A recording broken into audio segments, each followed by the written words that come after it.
నెహెమ్యా గ్రంథము 4వ అధ్యాయము chapter 4 and we are reading first 6 verses. మొదటి 6 వచనాలు చదువుకుంటాం. In the constantly prayer మార్చి ప్రార్థనాపూర్వకంగా చదువుకుంటాం. chapter first 6 verses responsibly please. Nehemiah గ్రంథము 4వ అధ్యాయము మొదటి 6 వచనాలు మార్చి చదువుకుంటాం. మేము గోడ కట్టుచున్న సమాచారం విని సన్నులకు దిగులు కోపగించి రావుతుడై యూదులను ఎగతాళి చేసి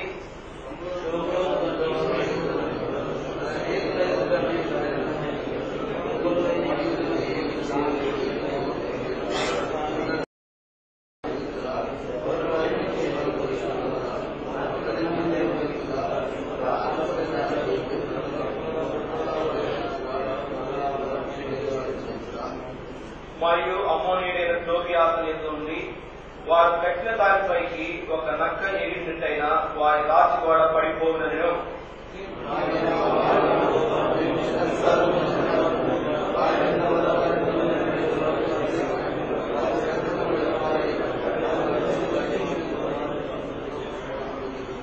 వారు కట్టువారిని బట్టి To do your work is easy, but to rebuild something which is destroyed, it is difficult.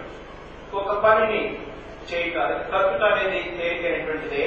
అయితే కట్టబడి పనిని తిరిగి నిర్మించడం చాలా కష్టమైనటువంటి. Our God is the God of rebuilding, revival. మన దేవుడు తిరిగి పునర్నిర్మించేదానికి పునరుజ్జీవింపచేసేదానికి Because of our carelessness, maybe because of our rebellion or hypocrisy, we may allow God's great work to be destroyed, but God assures that He is willing to rebuild again. మన నిర్లక్ష్యతను బట్టి, మన వేషధారణను బట్టి, మన తిరుగుబాటును బట్టి మనము పనిని పాడు చేసి పొరదోసి ఉండవచ్చు. అయితే మన దేవుడు ఏమవుతున్నాడంటే ఆ పనిని నేను తిరిగి పునర్నిర్మిస్తానని ప్రభు చెప్తున్నాడు. Whenever I have gone through the book of Nehemiah for the sake of personal revival or revival among us, a few God's people, God has definitely touched us.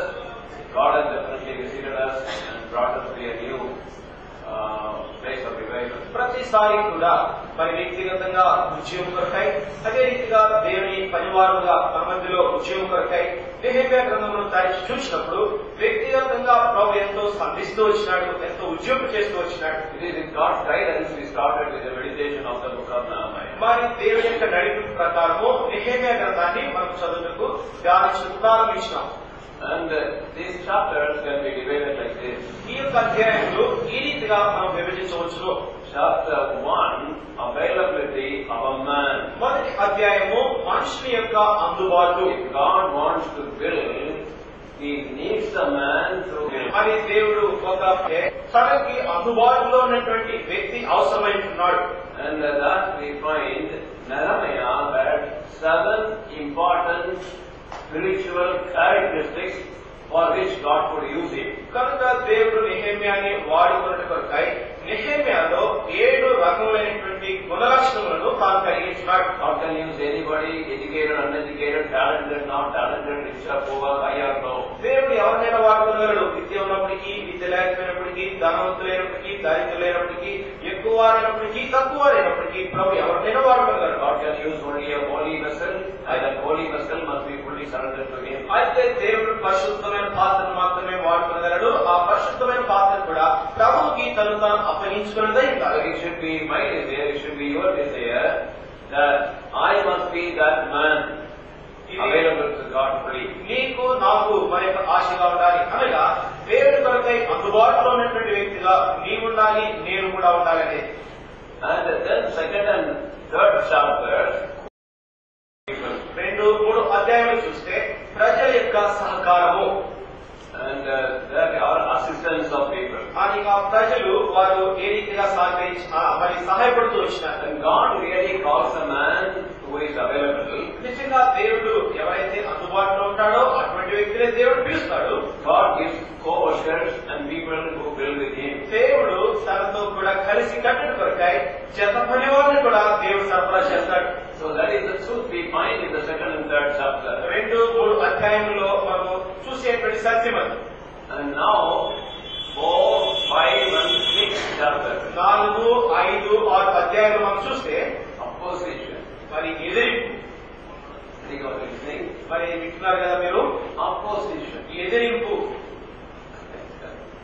And how a man who is available to whom God gave assistance, now he should face opposition. Why?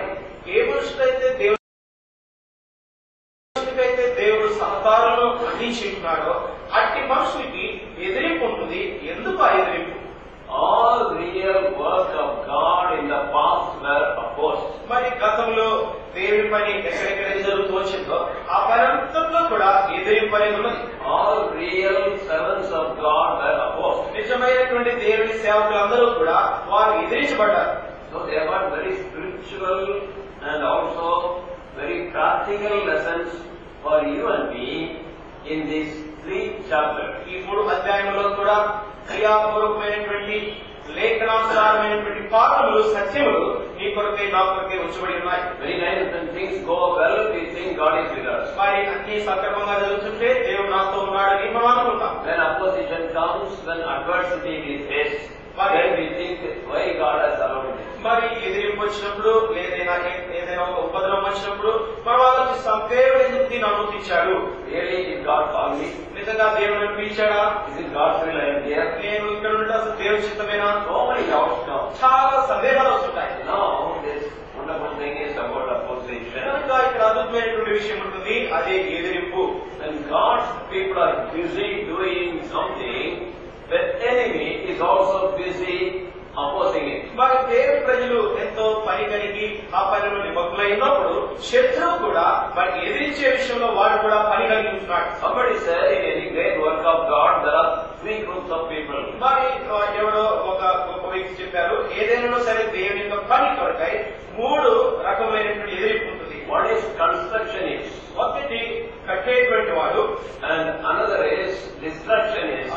రెండవది కూల్చేటువంటి వాడు. You will see them in any church. మరి ప్రతి సంఘంలో కూడా మనం చూస్తుంటాం. And God will have His agents to destroy whatever God is building through us. మరి దేవుడు ఏదైతే మరి కూలిపోయి ఉంటుందో దాన్ని నిర్మించేదాని కొరకై దేవుడు తనదైనటువంటి దాసులను కలిగి ఉంటున్నాడు. Sir, that's the opposite. Whatever God is doing through us, there will be any such people who would be trying to destroy. క్షమించండి, దేవుడు ఏదైతే నిర్మిస్తున్నాడో దాన్ని కూల్చేదాని కొరకై ప్రజలు కూడా ఉంటారు. So destruction is. కనుక కూల్చేటువంటి వారు ఉంటారు. And then the third type, dangerous type, obstructionist. మరి 3వ రకము, మరి ఇది ఎంతో ప్రమాదకరమైనటువంటిది, అడ్డుకునేటువంటి వారు. It is easy to find the destructionist. మరి కనుగొనడం చాలా తేలిక మరి కూల్చేవారిని. But his obstructionist, by everything they will say, why now, why not later, and is there not any other better way? They won't allow us to do anything. కానీ పనిని అడ్డుకునేటువంటి వారు ఎప్పుడు కూడా ఉంటారు. ఇప్పుడు ఎందుకు, తర్వాత చేయకూడదా, ఇది ఇలాగెందుకు, అలాగెందుకు చేయకూడదని అడ్డుకునేటువంటి వారు ఉంటారు. So 3 types of people in God's work. దేవుని యొక్క పనిలో 3 రకములైనటువంటి ప్రజలు ఉంటున్నారు. But people who are constructionists, people who are building with God, or rebuilding with God, definitely we must go for guidance from the Word of God, especially from Nehemiah 4 to 6 chapters. కనుక కట్టేటువంటి వారు, పునర్నిర్మించేటువంటి వారు, దేవునితో కూడా కలిసి కట్టేటువంటి వారు, వారికి అవసరమైనటువంటి సలహాల కొరకై నెహెమ్యా గ్రంథంలో సంప్రదించవలసిందే. I'm happy about one thing in Karnataka. ఒక కర్ణాటక విషయమై నాకు సంతోషం ఉంది. I have heard every month some of you are gathering for prayer. ప్రతి మాసంలో కూడా మరి ఏదో ఒక స్థలంలో ప్రార్థన కొరకై కూడి వస్తున్నారని నేను విన్నాను. And you are gathering here, I heard. మరి మీరు ఈ రీతిగా కూడి వస్తున్నారని నేను విన్నాను. I really praise God. నిజంగా ప్రభువును స్తుతిస్తున్నాను. Before proceeding with our meditation, కనుక దేవుని వాక్యము ధ్యానం మనం ముందుకు కొనసాగించి మునుపు chapter 4 of Nehemiah, నెహెమ్యా గ్రంథము 4వ అధ్యాయం verses 19 and 20. 19, 20 వచనములు Everybody can read. ఎవరైనా చదవండి. Nehemiah 4, 19 and 20. నెహెమ్యా గ్రంథము 4, 19, 20 వచనములు. Any language. ఇప్పుడు నేను ప్రధానులతో అధికారులతోనూ మిగిలిన వాడితోనూ ఇట్లాంటిది పని మిక్కిలి గొప్పది, మనము గోడ మీద ఒకరికొకరిగా ఉన్నాము కనుక ఏ స్థలములో మీకు బాగా నాదం ఉన్నప్పుడునో అక్కడికి మా దగ్గరకు రండి, మన దేవుడు మన పక్షంగా శ్రమ చేశాను. It is very important that often we gather together. కనుక ఇదెంతో ప్రాముఖ్యమైనటువంటిది. తరచుగా it is said the work is great and large. 19వ వచనంలో పని మిక్కిలి గొప్ప, One far from another. మనం ఒకరికొకరు చాలా ఎడముగా ఉన్నాము. So, where is here the sound of the trumpet call for prayer together, there you come and our God shall fight for us. ఏ స్థలంలో మీకు బాకారాలు వినబడును, అక్కడికి మా దగ్గరికి రండి, మన దేవుడు మన పక్షముగా యుద్ధం చేయును. Even now why we have gathered? మరి ఇప్పుడు కూడా ఎందుకు మనం ఇంకా కూడి వచ్చాం? Because we need one another. మనకి ఒకరికొకరు మనం అవసరమైంటున్నాం. Among all the ministries I go, I give very great importance to the places where those who serve the Lord gather. I want to be there. నేను పరిచయం కొరకై వెళ్ళేటువంటి పలువురు స్థలాల్లో వెళ్ళేటువంటి స్థలాలన్నింటిలో కూడా నేను ఎక్కువ ప్రాముఖ్యత ఇచ్చేటువంటి పరిచయం ఏంటంటే దేవుడి పరివారుగా ఎక్కడైతే కూడి వస్తారో వారితో నేను దాన్ని ఇష్టపడతాను. It is important we need one another. ఇదెంతో ప్రాముఖ్యమైనటువంటి విషయము. మనం ఒకరికొకరు అవసరమైంటున్నాం. If a log of wood is lighted with fire, కనుక ఒక కట్టె అది అగ్నితో కాల్చబడింది. after some time it will die out. మరి కొంత సమయం తర్వాత అది మరి నశించిపోతుంది. And 2 or 3 together, if you put it in the oven, అయితే ఒకరు ఇద్దరు అందులో కూడా వేయబడితే, and the 2 or 3 log of wood are poured, then the burning will go on. మరి ఆ యొక్క మండుచున్నటువంటి కట్టెలో మన వేరొకరు కూడా నువ్వు ఒక కట్టె నేను ఒక కట్టె వేసినప్పుడు ఆ మంట పెరుగుతుంది. I think we understand because in those days only through wood I was there in the oven. కనుక మీరు గమనించారు కదా, మరి గద్దెనాల్లో కట్టెలతోనే వాళ్ళు చేసేవారు. Nowadays gas stove. ఇప్పుడు ఈ దినాల్లో గ్యాస్ స్టవ్ వచ్చేసినాయి. Those days, ఆ దినాల్లో so they put the wood together. మరి కట్టెలను దగ్గర పెట్టేవారు. And then often they would kindling the woods, మరి kindling the fire. ఆ యొక్క మరి దగ్గర ఉంచినటువంటి ఆ కట్టెలను పదే పదే వారు ఎగదోస్తూ వచ్చేవారు. We need that quickening together, inspiring one another, helping one another. We may not do something great, but praying together, all that helps us. మరి గొప్ప గొప్ప కార్యక్రమాలు చేయకపోవచ్చు కానీ ఒకరినొకరు ప్రోత్సహించేది, ఒకరినొకరు బలపరిచేది, ఒకరినొకరు ప్రార్థన చేసేది, ఇది మనం చేయడం ఎంతో ప్రాముఖ్యమైనది. Many of your names I have with me. మరి మీలో చాలా మంది పేర్లు నాతో ఉన్నాయి, నాకు తెలుసు. And as far as possible, I am also trying to pray. మరి నాకు వీలైనంతగా నేను ప్రార్థన చేయడానికి నేను ప్రయత్నిస్తూనే ఉన్నాను. And when you give your request, I wish I have a copy so that before we gather again, I want also to continue to pray. మరి మీరు ఏదైతే ప్రార్థన మనోలిస్తున్నారో మరలా రెండోసారి ఇంటిగా కలిసి వచ్చేదానికి ముందుగానే వాటి నిమిత్తమై నేను వాటిని చూసి ప్రార్థిస్తూ వస్తున్నాను. మరి నా యొక్క ఆశ ఏంటంటే మరి ప్రతి నెల కూడా దేవుని దాసులుగా మరి ఆ ప్రార్థన కలిగి ఉండాలనేటువంటిది. Also, you have come only for fellowship and prayer. మరి ఇప్పుడు కూడా మరి ఈ రీతిగా వచ్చింటున్నాం, సహవాసం కొరకై ప్రార్థన కొరకై కూడి వచ్చింటున్నాం. And remember, now we are turning to the book of Nehemiah. ప్రియులారా, నెహెమ్యా గ్రంథము 4వ అధ్యాయం చూద్దాం. Chapter 4. 4వ అధ్యాయం. And we are having the first 6 verses in one topic. మొదటి 6 వచనములు కూడా ఒక భాగంగా చూస్తున్నాం. Before that, we want to see a few things about opposition. దానికంటే ముందుగా ఎదిరింపు, దాని గురించి కొంత మనం చూస్తాం. When opposition is there, ఎదిరింపు అనేది ఉన్నప్పుడు it is God's opportunity. అయితే దేవుని యొక్క అవకాశం అది.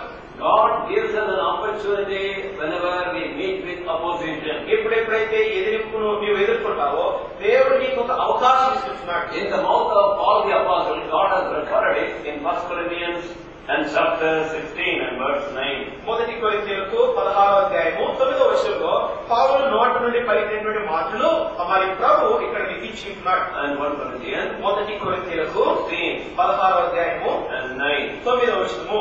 1 Corinthians 16, 9. మొదటి కొరింథీ 16:9. For a great door and effectual is open unto me, and there are many adversaries.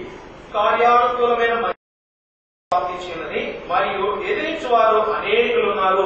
So when we have great door, open door for ministry, ఎప్పుడైతే మరి పరిచయం కొరకై మరి ద్వారం తెరవబడి ఉంటుందో there will surely be people who will be our adversaries. నిజంగా మనం ఎదిరించే విడిచేటువంటి వారు నిశ్చయముగా ప్రజలు అక్కడ ఉంటారు. We should not look at the adversaries and get discouraged. We should look at the open door and enter them by faith. మనకు శ్రమను తీసుకొచ్చేటువంటి వారు వారిని చూసి మనం అభ్యంతరపడడం కాదు, కానీ ఏ ప్రభు అయితే మన కొరకే ద్వారం తెరిచాడో ప్రభు వైపు చూడాలి. So whenever opposition comes, better by faith we abound in His word. వీళ్ళారా మరి ఎదిరింపనేది వచ్చినప్పుడు మరి దేవుని యొక్క వాక్యానికి మనం బదులుపడుట ఎంతో శ్రేష్టం. Let us be alert in His word. మనము ఆ యొక్క పనిలో వెలుగు కలిగిట ఎంత అవసరం. And also let us be aware that our loving God blesses the word. ఆ పనిని ప్రభు దీవిస్తాడు అనేటువంటి జాగరూకత కలిగిట అవసరం.